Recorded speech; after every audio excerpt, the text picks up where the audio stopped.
Hey, this is Saturday of Memorial Day weekend in the U.S.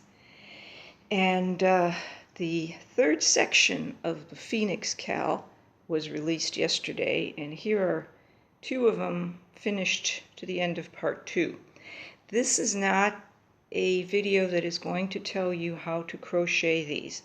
This is just me talking about the projects I've been doing. But if you hang on for a minute, I will tell you how to get a video for that. So the designer of this is Vanessa Smith of Hooked on Sunshine. Now what you can do is you can go to Ravelry.com, and there you can find the Phoenix pattern. And when you find the Phoenix, I'm going to see if I can do this. I don't know if this is going to work. I've never tried this before, but okay. Okay, so here's Ravelry.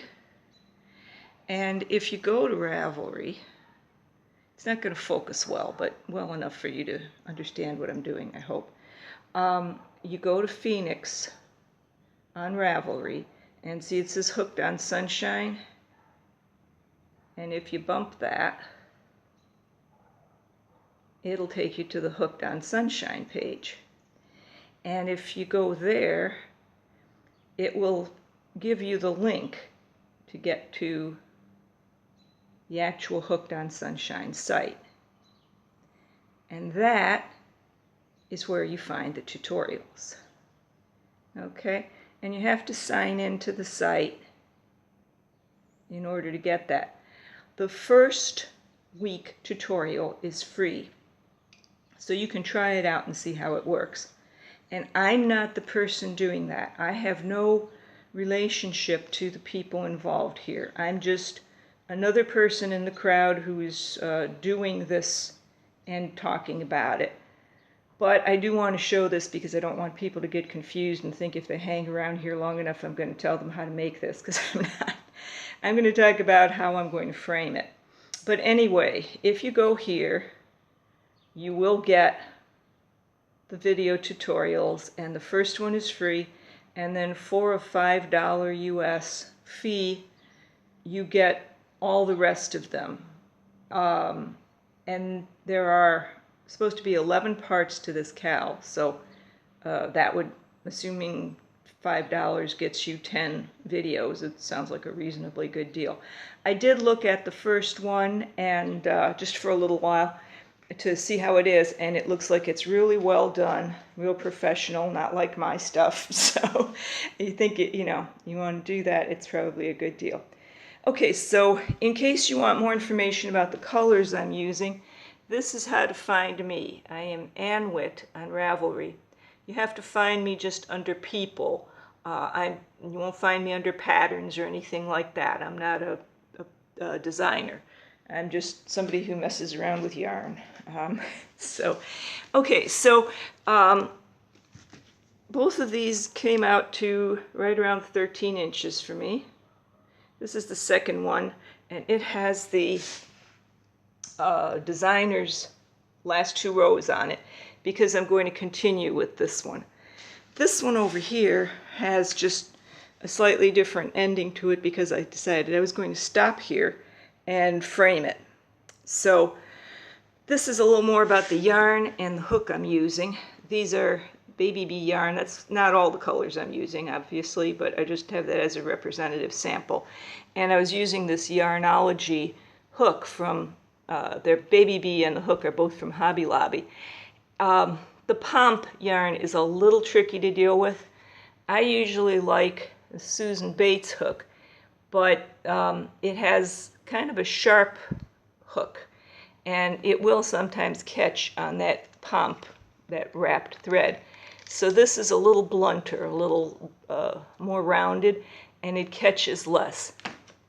The only problem is that it doesn't do as well for back post half doubles, which the designer likes back post half doubles. So that's why I like this one better, because it will pull the yarn through that back post half double. It'll hold it in there. Now, if you're doing a back post half double with Pomp, you're on your own. I haven't figured out which hook to use for that yet. But okay, so Majority of this is also Baby Bee Sweet Delight from Hobby Lobby, but I did use some Red Heart Baby TLC. It's shinier. I think you can see the difference between them, and I do like to stick some shiny stuff in there sometimes as a little highlight. And I also this time put a little variegated yarn in there. So it may wind up looking like a kind of crazy omelet, I don't know. But anyway, I'm going to pause now and talk a little more about this pink one. Okay, so I jumped ahead here after clearing the space. And this is a piece of fabric that I'm considering favoring for using as a background on this. It's, I'm not sure what you call it. I have an inclination to think it's called duck, but I could be wrong. It's like a thin canvas. And so it's kind of a contrast for the very delicate colors and stitching on the square and then that fabric. But I'm kind of inclined to that. And I have several, excuse me, okay, back again. I have several options here for framing.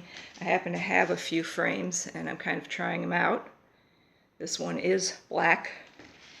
And I think I got that at Michael's, and they have a section in the store, a little clearance section tucked away, where they sell frames that were either not made right or not picked up or something, not made to the right measurements, not like damaged or anything. And so I get frames there sometimes. So that's one. And now I'm going to get another one. And here's a silver one I just bought recently with a different project in mind. I'm going to see if I can get this without the glare a little bit, maybe. If I stand in the glare. I guess not, because it's coming from two places and I can't stand in two places. But anyway, so that's a whole different take on it. Shiny, bright, but modern. And I'm going to show one more frame. And this is another dark frame, but it's a kind of a classic frame. And I'm actually kind of favoring it. It looks better from this side. There we go. I'm kind of favoring that one, but I don't know. I also have quite a bit of fabric in a suitcase here that I'm going to look through, and maybe I'll find a fabric that I like better. But whichever of these things I decide to do, what I'm going to do with it is take a piece of foam board, which I have bought. So here's the foam board. And I'm going to, I don't know if that helps to see just white nothingness, but there it is. That's the foam board. And so then I'm going to cut the foam board with a razor knife to fit the opening. And then I'm going to sew the square to the fabric and then put the whole thing in the frame and tape the back so it stays in.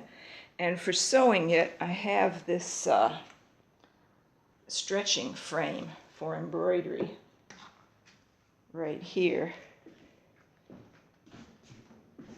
that I can put that fabric on and then put that square on it, and it'll hold it nice for me to sew. And we'll have to evict this undone cross-stitch project, or possibly wait long enough to finish it, which may be a while. So I think I may just take that out of there temporarily.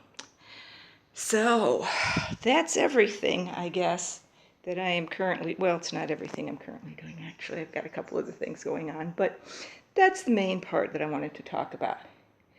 And yeah, in case you were one of the people who saw me with the stove in my craft room, I now have a bicycle in my craft room. Yeah, okay.